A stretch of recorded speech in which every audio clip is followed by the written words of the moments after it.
Hello students, welcome to this class of fluid mechanics. So now we will discuss in this class about pitted tube.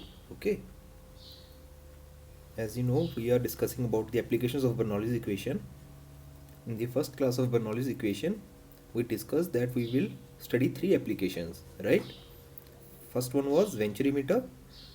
We discussed about venturimeter. We have studied the concept of venturimeter and used the Bernoulli's equation. And then next class we solved a numerical based on venturimeter. Then we studied about orifice meter and solved the numerical on orifice meter. So in this class we will move further towards the pitted tube. So what was the application of venturi meter and orifice meter? It was used to measure the flow rate, right? We have measured the flow rate with the use of venturi meter and orifice meter. However, pitted tube is used to measure flow velocity rather than flow rate. It is used to measure flow velocity. What is the velocity of my fluid that is flowing in a pipeline or anywhere that you are studying? Okay, so let's see how it works, how pitted tube helps us to calculate the velocity of flow. So first of all, let's say this is my pipeline. Okay,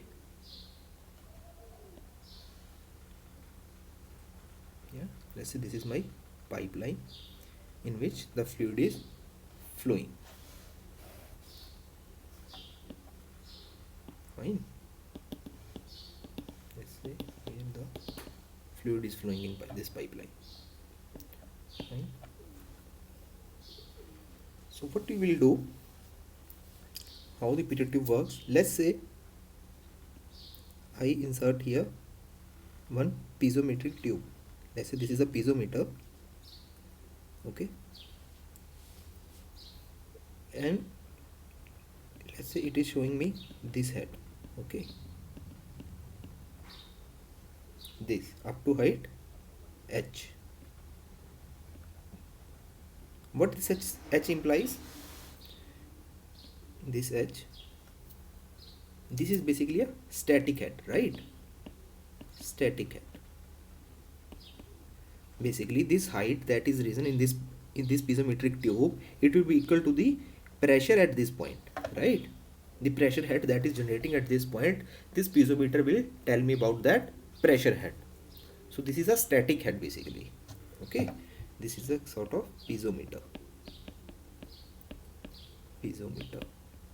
Okay, let's assume here the velocity is v, the velocity at which my fluid is flowing. Okay, now how pitted tube works, what is pitted tube? It is basically a bent pipe, right? See, like here, it is actually like this.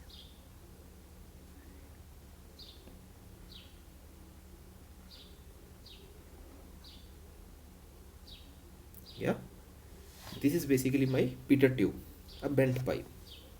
What will happen here, see, here also fluid will rise. Okay, let's say this is my capital H. Okay, now this capital H will always be greater than small h. Why that's the case, we will see it by Bernoulli's equation, why that's happening. So what is happening here, let's say I denote here, let's say here velocity is v1, which will be equal to v at which the fluid is flowing. Now here my velocity will turns out to be, at this point it will turns out to be 0, v2 will be 0, right? Because it is hindering the flow. So that my velocity head is actually turning into static head, right? It is adding upon this static head. So what we call this, this is a stagnant head. This is a stagnant head.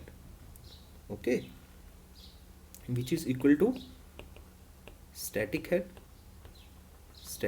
that is this one on left hand side that we have already calculated, plus kinetic head, because my velocity is turning to be 0.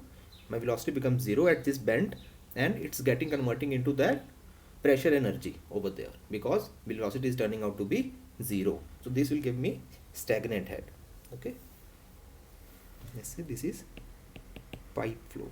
Okay, this is pipe flow. Fine. So now let's apply Bernoulli's equation at point 1 and 2. Okay, applying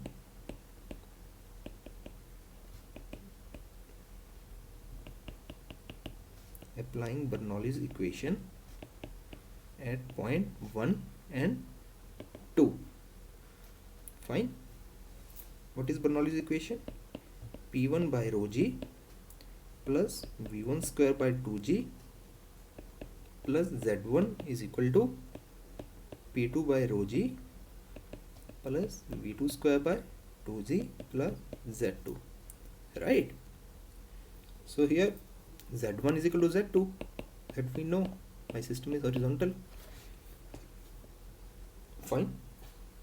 And my V2 is equal to 0, right? Because of bent pipe, my V2 is 0. So what the equation will turn out to be? It will be P1 by rho g plus V1 square by 2g equal to P2 by rho g. Right? Or I can say, what is P1 by rho g? It is a static head. This is P1 by rho g. So here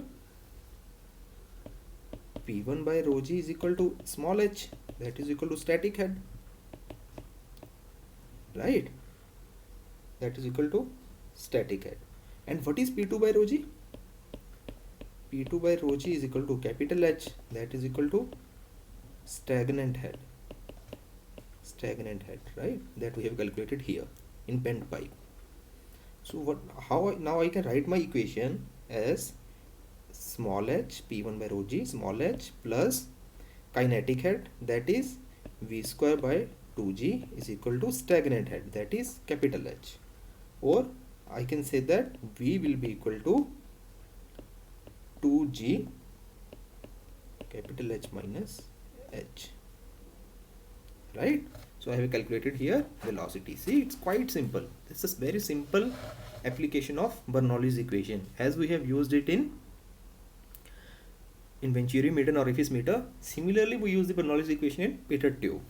It's quite interesting. Thus we have used here bent pipe and one simple pipe. In simple pipe we calculate the static head. In bent pipe we calculate the stagnant head. That is the summation of static head and kinetic head. Then we basically subtract both the heads to get the kinetic head. What is kinetic head? V square by 2g.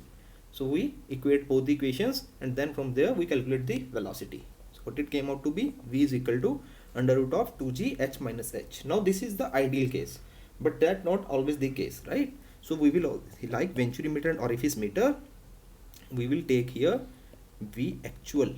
V actual will be equal to CV into under root 2g h minus h. Fine. What is CV here? CV is coefficient of pitot tube, right?